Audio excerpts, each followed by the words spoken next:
నమస్తే.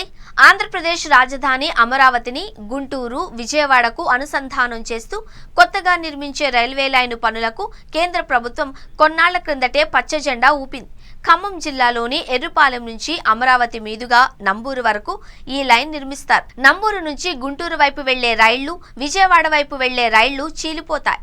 Namburu railway junction అవుతుంది. ప్రస్తుతం ఈ స్టేషన్ గుంటూరుకు 10 కిలోమీటర్ల దూరంలో ఉన్న చిన్న స్టేషన్. గుంటూరు వెళ్లే అవసరం లేకుండా న్యూ గుంటూరు, తెనాలి, గూడూరు మీదుగా చెన్నై, తిరుపతి కూడా వెళ్లిపోవచ్చు. వైకుంఠపురం దగ్గర కృష్ణానది నుంచి నంబూరు వరకు నిర్మించే రైల్వే మార్గానికి సంబంధించి సర్వేను ప్రారంభించారు. దారిలో అడ్డంగా ఉండే విద్యుత్ లైన్లు తొలగించేందుకు రైల్వే విద్యుత్ లైన్లకు సంబంధించి సర్వే జరుగుతోంది. ఎన్టీఆర్ జిల్లాలో అధికారులు భూమిని సేకరించాల్సి ఉంది. దీనికి నోటిఫికేషన్ జారీ చేశారు. స్థానికంగా సమావేశాలు ఏర్పాటు చేసి రైతుల నుంచి అభ్యంతరాలు స్వీకరిస్తున్నారు. అమరావతిని నిర్మించేందుకు 29 గ్రామాల పరిధిలో భూ సమీకరణ విధానంలో ఎలా అయితే భూములను తీసుకున్నారో తమ భూములను కూడా అలాగే తీసుకోవాలి అని అక్కడి రైతులు కోరుతున్నారు. ప్రస్తుతం ఎన్టీఆర్ జిల్లా కంచికచర్ల మండలంలో భూసేకరణ జరుగుతోంది. దీనికి ముందు ఇబ్రహీంపట్నంతో పాటు పరిసర గ్రామాలలో భూసేకరణ జరిగింది.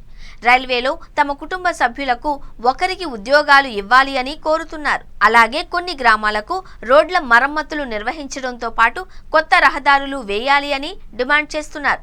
వీటిని రాష్ట్ర ప్రభుత్వం దృష్టికి తీసుకువెళతాము అని అధికారులు రైతులకు హామీ ఇస్తున్నారు. ఈ కొత్త రైలు మార్గం కోసం ఖమ్మం, ఎన్టీఆర్, గుంటూరు, పల్నాడు జిల్లాల్లో 450 హెక్టార్ల భూమిని సేకరించాల్సి ఉంది.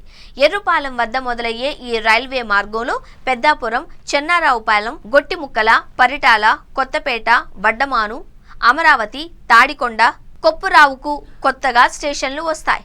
అమరావతి, పెద్దాపురం, కొప్పురావూరు స్టేషన్లు పెద్దవిగా నిర్మిస్తారు. కృష్ణా జిల్లా పరిటాల వద్ద గూడ్స్ రైళ్లు నిలిపే సౌకర్యాన్ని ఏర్పాటు చేయనున్నారు.